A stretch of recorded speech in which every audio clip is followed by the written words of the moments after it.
What's good, people? It's about that time to randomly relate reverse rants, no hate. So I just watched a interview with Bill Haney, and not even on purpose. Just popped up. So I said, okay, cool.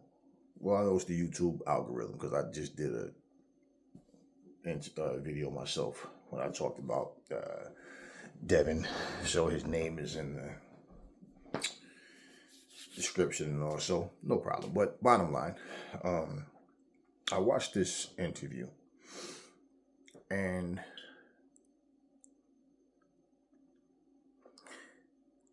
Bill Haney.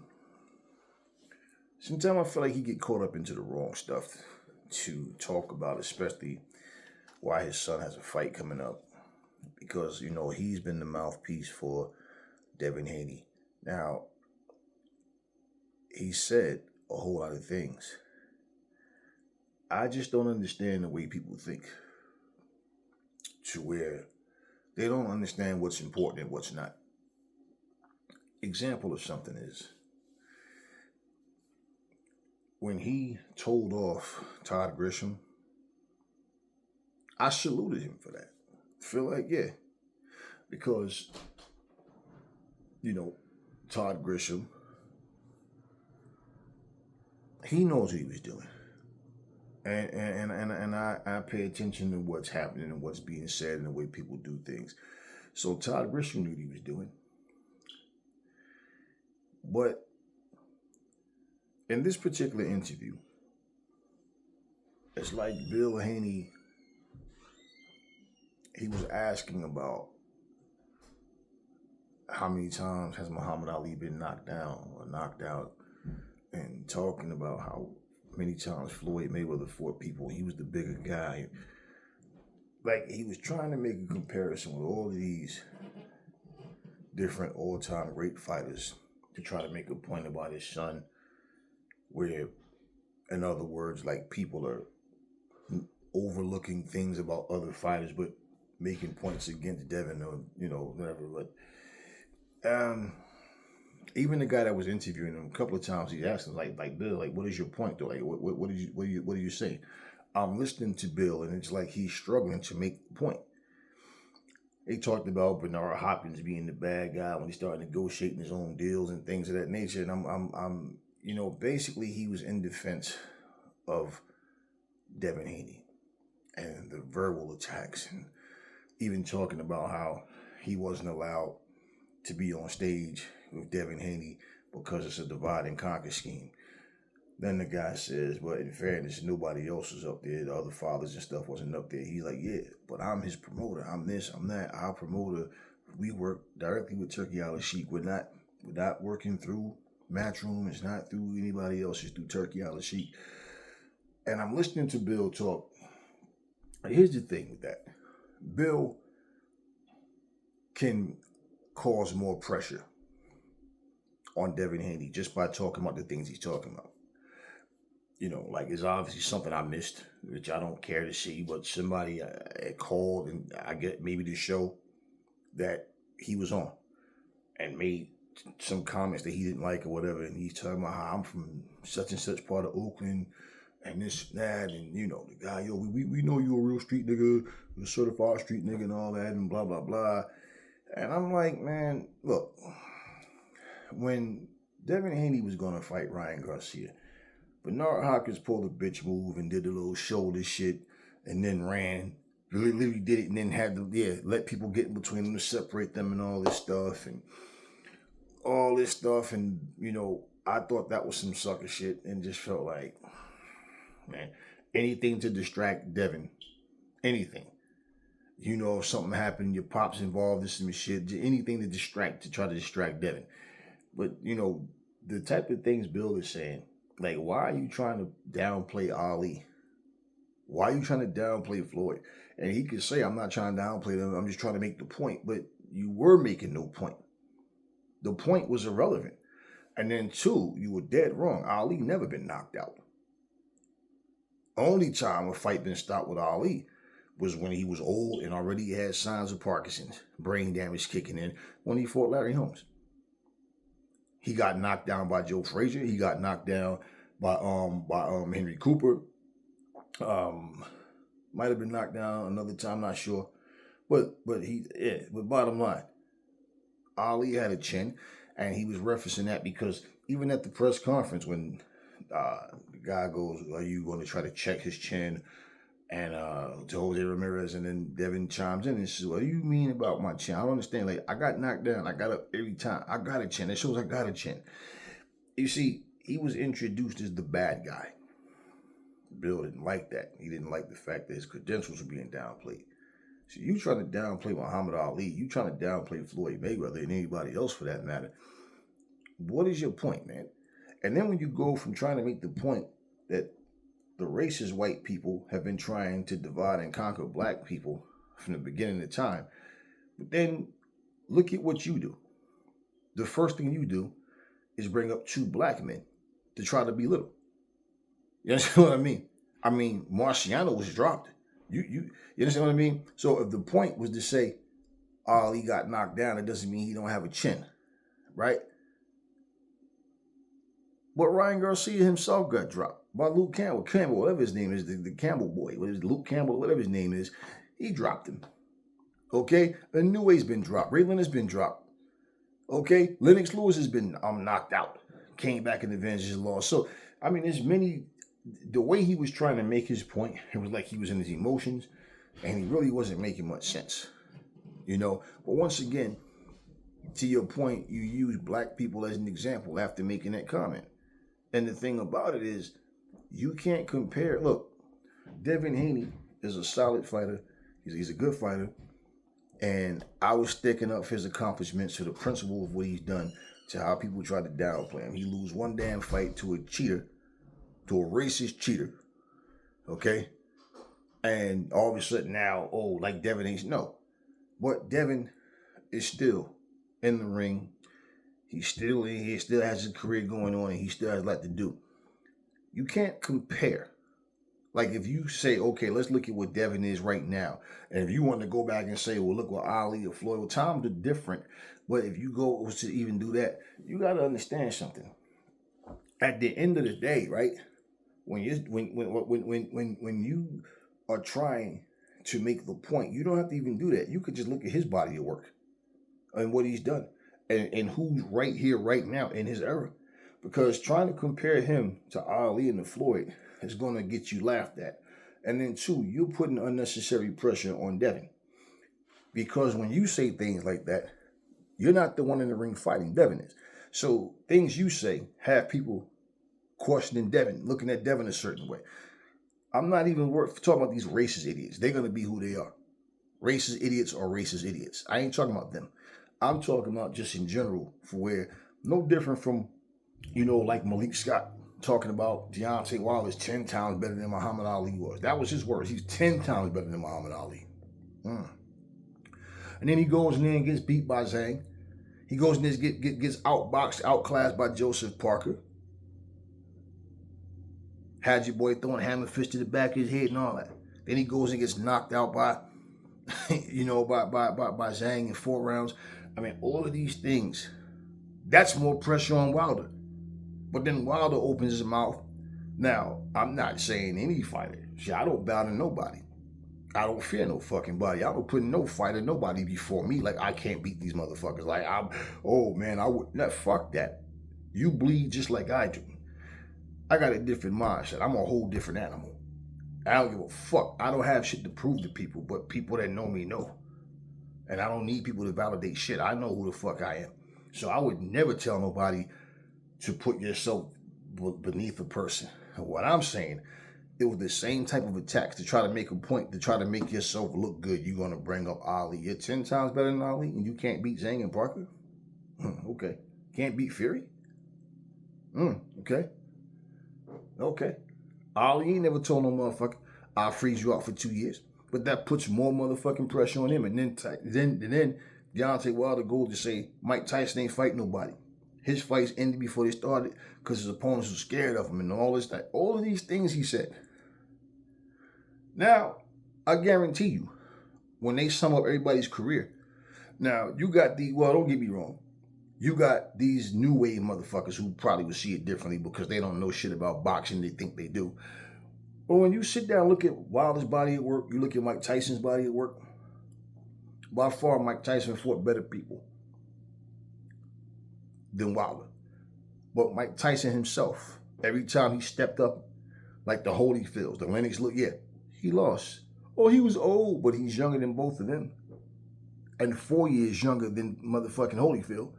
So, at the end of the day, man, all these different things that, comparisons that Bill was trying to make, and it wasn't necessary, man. Your focus should be on Devin. Devin has a fight coming up.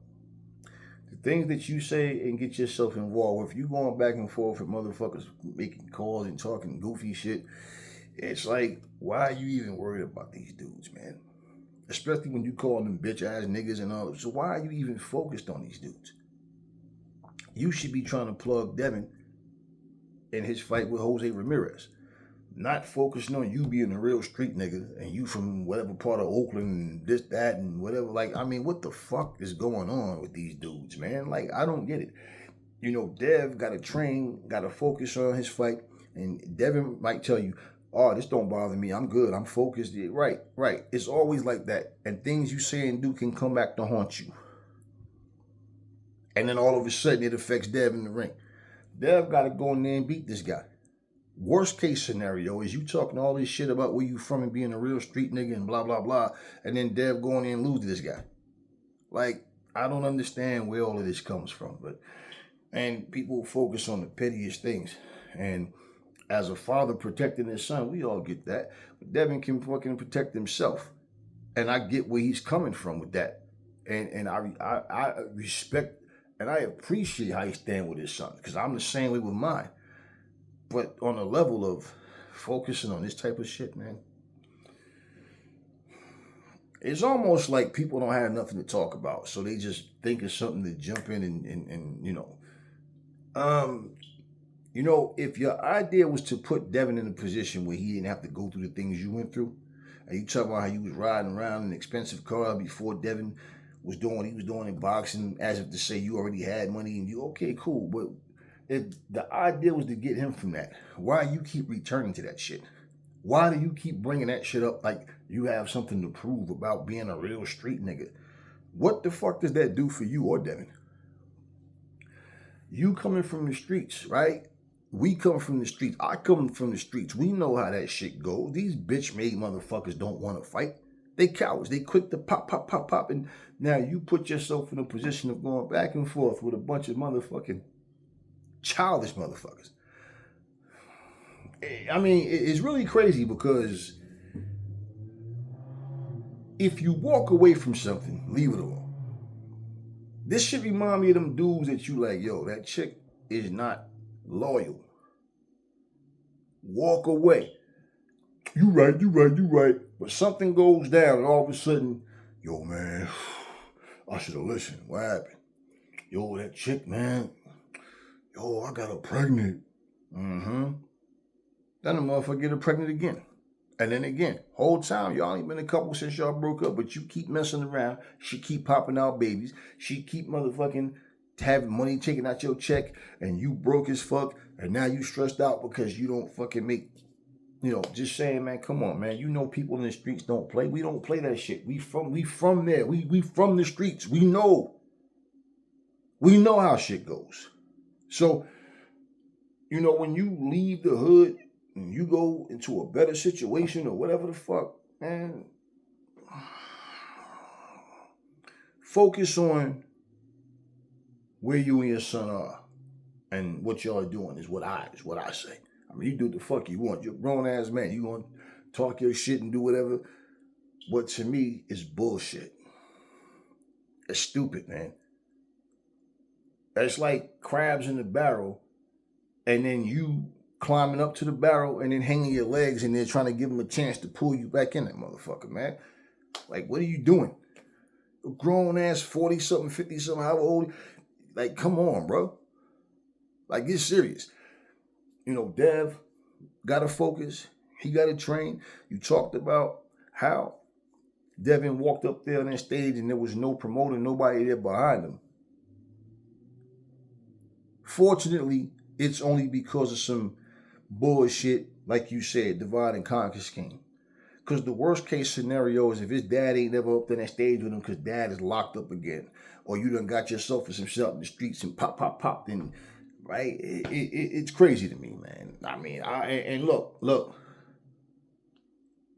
I ain't never telling nobody to take shit from people, but the shit that y'all be doing, what I'm saying is not even necessary. You giving people that light. You focusing on the shit that you got away from.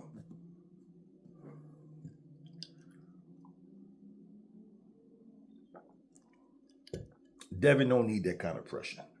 I feel like fathers just do too much, trying to talk shit for their sons. When Bill is promoting Devin, and he's talking that boxing talk, that's when that shit is smooth and that's when it's cool and that's what's necessary. But when you start getting caught up in the how much money you make and how you was out here making out in these streets and how you a real certified street nigga and all, that's when the respect starts to go out the window. And as I said, that shit all starts to come back to Devin. You might not understand it or see it now. Hopefully you do. Before the same words I'm telling you is coming out of Devin's mouth to you. Like, Pop, what the fuck you doing, man? You out here running around causing all types of stupid shit. I'm trying to prepare for fights and focus. All this, like, what are you doing? You know how many father-son relationships fell apart? And the son would say, I needed to go out and do what I had to do for me, man. You know, I get where Pop was coming from, but at the same time, it's too much. It was not where it should have been, and I need to be my own man. Or, you know, they're bringing too much drama. I mean, Shane Mosley was in, you know, his father was in his corner. And his child Shane was so fucking disappointed because Shane wasn't doing his father. Jack Mosley was so disappointed because Shane wasn't doing what he was supposed to do. And whatever. You ain't see Jack Mosley running around talking about street shit. I'm a real street nigga and blah, blah, blah. Man, it was all about the fight game. You understand what I'm saying? It was all about the fight game. You ain't never seen Floyd Sr. He talked about when he was asked questions in interviews about his early life and things happened and why he went to jail, stuff like that. But you don't see Floyd, hey, I'm a real street nigga.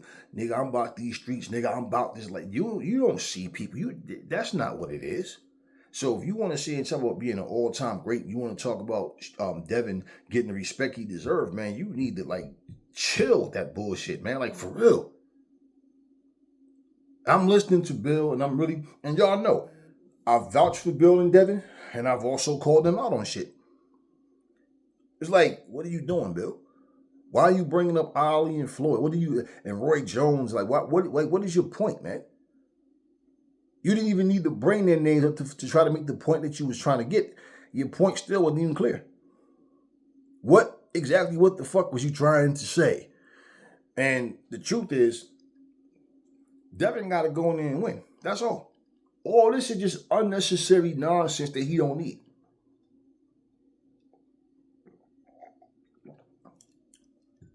If you think that you have something to prove to people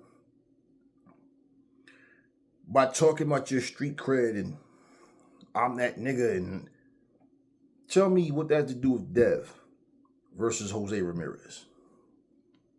So unless you called in to talk some crazy shit that can end up coming back to haunt you, it makes no sense. If that's what you called for, it still makes no sense because at your age, it's like, bro, at some point you got to wake up. What if Devin start doing the same shit? Losing focus in the fights, focusing on bullshit outside of boxing. Because that's what you doing as his promoter. And that's his dad. You might just be putting extra pressure on Devin Haney. Unnecessary shit.